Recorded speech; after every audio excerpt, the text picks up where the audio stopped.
un peu. Donc, lorsque l'homme va faire l'expérience de ces représentations-là, pas dans le but d'adorer, mais pour dire, j'ai expérimenté le monde spirituel, voici ce que j'ai vu comme représentation, j'ai expérimenté le monde spirituel, voici ce que j'ai vu. Ce sont eux qui vont venir créer des religions. À travers quoi? Les livres, comme il vient de parler, le livre révélé. Mais j'ai dit qu'il fallait qu'il apporte ce livre.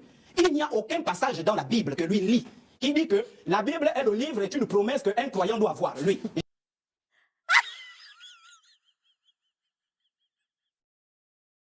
Dat maar ook soms de lieve woordjes.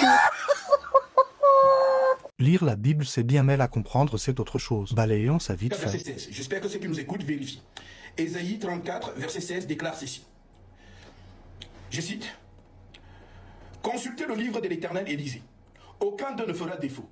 Ni l'un ni l'autre ne manqueront. Car sa bouche l'a ordonné, c'est son esprit qui les rassemblera. Ça, c'est l'écriture, la prophétie. Maintenant, elle est corrélée avec Ecclésias. Chapitre 13. Le chapitre 12, verset 13 qui déclare. L'écriture dit, les paroles des sages sont comme des aiguillons et rassemblées en un recueil.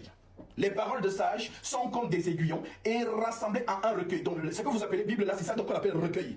Donc, la Bible n'est pas ce ne sont pas les lettres apostoliques. La Bible est un contenu qui range plusieurs lettres. C'est ça cette prophétie ici.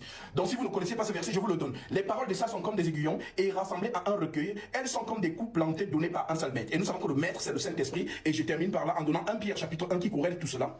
1 Pierre 1, verset 10 qui déclare. Les prophètes qui ont prophétisé, touchant la grâce qui vous a été réservée, ont fait de ce salut l'objet de leur recherche et de leur investigation, voulant sonder l'époque et les circonstances marquées par l'Esprit de Christ qui était en eux. Donc, les prophètes ont prophétisé par l'Esprit de Christ qui était en eux et qui attestait d'avance les souffrances de Christ et la gloire dont elles seraient suivies. Il leur fut révélé que ce n'était pas pour eux-mêmes, mais pour vous qu'ils étaient les dispensateurs de ces choses que vous ont annoncées maintenant, ceux que vous ont prêché l'évangile par le Saint-Esprit envoyé du ciel et dans lesquels les anges d'Égypte plongeaient leur regard. Voilà donc pourquoi on parle du fondement des apôtres et des prophètes. Bon, tu me laisses parler un peu. Allez-y.